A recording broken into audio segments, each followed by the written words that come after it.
Alice Cooper, that fully fledged apostle of hard rock, is back with the Alice Cooper Band, albeit for a couple of tunes, to pay tribute to the attitude and spirit of a city that gave us Mitch Ryder and the Detroit Wheels, the MC5s and the Stooges, to name but a few. But is it any good? Let's find out, shall we?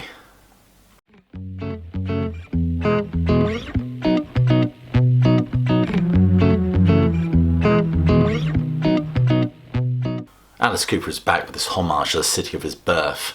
This album, Detroit Stories, not only recreates an era, but also features numerous Motor City luminaries. It reflects and recreates the grit and growl of Detroit, a city, of course, famed for its piston-pounding rock. But I have to say this album feels very raw and unaffected. In the context of Alice Cooper, it's very much defined by what it isn't. I mean, there's less of that high-camp vaudevillian strut of Alice as the compeer and curator of nightmarish fantasies. There isn't, he doesn't resort to that urbanised archetype of the kid gone bad, no doubt to scare the pants off middle America. There's no eviscerated infants, psychotic nurses or guillotines on this one. Just growl, spit and a lot of Detroit Rock City attitude.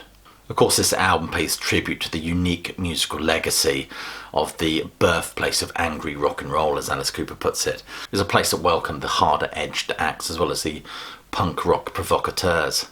But Detroit is also renowned for its for Motown and its soul and R&B roots, and a lot of those textures and affectations are certainly explored in this album as well. But it's that vibrant rock scene, no doubt in tune with that industrial grind, of course, that's of interest here. I mean, at the time, LA had the Doors, Love, Buffalo Springfield. San Francisco had that whole Haight-Ashbury scene going on with the Grateful Dead and Jefferson Airplane. And of course, New York had the Velvet Underground and the Rascals. Here, the very identity of rock and roll is intertwined with the industrial throb of working life. I believe heavy metal in Britain, you can say the same of that, really, as it emanates from the industrial Midlands. When we think of Detroit, I mean, what would the classic rock idiom be without it? Acts like Alice Cooper, the MC5s, Bob Seger and the Silver Bullet Band, Grand Funk Railroad, they were from Detroit, I believe. And of course, later on, we got the White Stripes. All these acts are very much intertwined with the fabric and identity of the city. Alice Cooper has always been a chameleonic figure, able to adapt, respond and satirise. He was also able to reimagine himself for a new generation amid the scarring of the post-grunge landscape.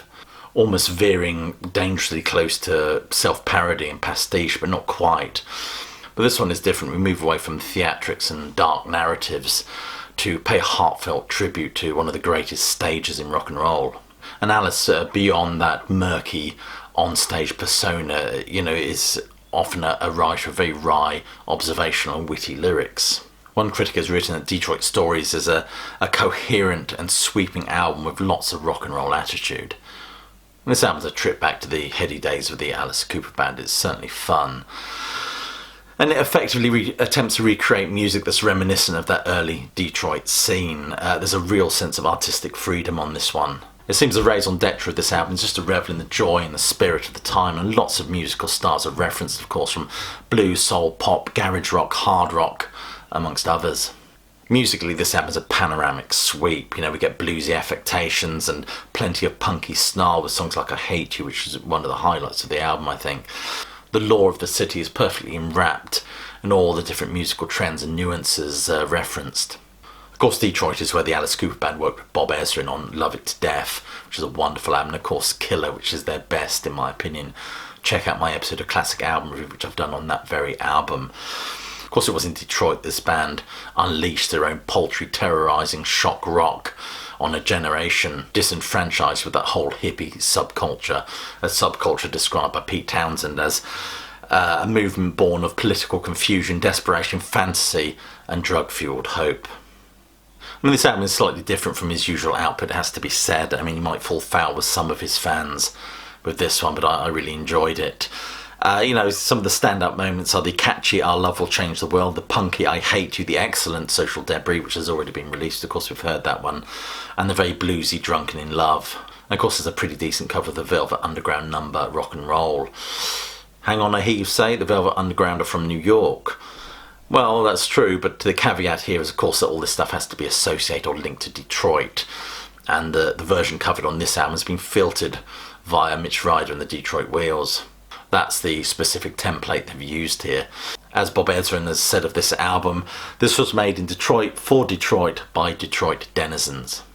But we certainly get an authentic rabble of gritty Detroit alumni on this album, from raw proto-punk guitar sounds of Wayne Kramer, Paul Randolph, of course, who's known primarily within the paradigms of soul and funk and jazz, I believe, and Johnny B, of course, from Mitch Ryder and the Detroit Wheels. Not to mention the wonderful sound of the Motor City Horns, who have worked with Bob Seger in the past. Kramer's guitar work is excellent on this, with lots of unpretentious riffs to try and recreate that snarl and sound that Glenn Buxton had way back in the day. His fantastic guitar tone, in fact, has been described by Riff Magazine as roaring along like a Detroit motor shifting into high gear. His playing certainly brings a toughness to the proceedings, there's no doubt about that. And you get Alice snarling away lyrics like, "I saw you, baby, and I pissed my pants, now I'm shaking while I try to stand." Alice Cooper does Drunken in Love, of course, the song I'm referencing, and what Alice Cooper does on this song, as he's done with other songs, is squeeze himself into the very uncomfortable shoes of the city's undesirables. So we just think about the songs on this album, if I may refer to my notes, my catchphrase. Rock and roll, of course. I love the pulse of this one, and the snarling guitar tone, that infectious riff at the beginning is really, really excellent. Of course, this is a Velvet Underground cover, as I've already said. This is a perfect song for this album thematically, especially with Lou Reed's interest in the gritty underbelly of the city and his obsession, I get almost voyeuristic obsession with gritty urban realism. Go Man Go is a faster and harder number, punctuated with those interjections of Go Man Go, which gives it that frenzied rolling feel to it. A great chorus as well, a great punky number. It feels like a slice of psychedelic pop reconfigured by Alice, of course, which is exactly what it is. I love the line, "Our love will change the world into a strange place you will not recognise." Some have suggested this is a candid poke at cancel culture, quite possibly. This, of course, is a cover version of a song recorded originally by Outrageous Cherry. What's great about it is the upbeat bounciness of the whole thing, ironically juxtaposed with the very darker message that comes from the lyrics. The positivity in this song is almost cartoonish, this toxic positivity. Social Debris, of course, we already know it's been released. It has something of Be My Lover to it, in my opinion. It really does have vintage Alice Cooper Band written all over it. $1,000 high heel shoes, a lovely soul feel to this one, with lots of driving bass work and shooby-doo-wahs punctuated by some wonderful Hammond work as well, it has to be said. Certainly a slice of Motown rhythm and blues here. On this one, of course, Cooper sings from the perspective of a man whose girlfriend's only possessions in the world are a dog collar and some expensive heels. It has a kitschy quality which sets it apart from many of the other numbers on the album, but interestingly so. Hail Mary, of course, referencing that traditional Catholic prayer. But I love the lines in this song as well, lines like a little vision of religion and the devil doing business in her angel eyes. It's a strange one, really, and maybe Alice will indeed go to hell. Detroit City 2021 is a reworking of an earlier Alice Cooper number from the Eyes of Alice Cooper album, if I'm not mistaken. Drunken in Love, a number, of course, built around a Muddy Waters riff. Lovely bluesy feel to this one. It reeks of alcohol-soaked lechery. It really is marvellous. Paul Randolph's playing on this is absolutely excellent, on a song that gravitates around this pickled old soap dodger of a character that finds that infatuation can have a restorative and almost transcendent quality. Independence Dave sounds like it could have been lifted from a Broadway musical. And then the next song, I Hate You, which is a great song. Alice takes a back seat for this one and hands over the mic to the other Alice Cooper Band members, where they all throw nasty invectives and name calling at each other. It recreates the bratty snarl of Schools Out. And rather movingly, there's a nice little tribute to Glenn Buxton at the very end of this one. Wonderful World is an eerie, atmospheric vibe that could have been lifted straight from Welcome to My Nightmare. It's a whimsical, wispy commentary on the hive mindset, with lines like, "It would be a wonderful world if all of you were just like me." And then Sister Anne, of course, love the guitar sound on this one.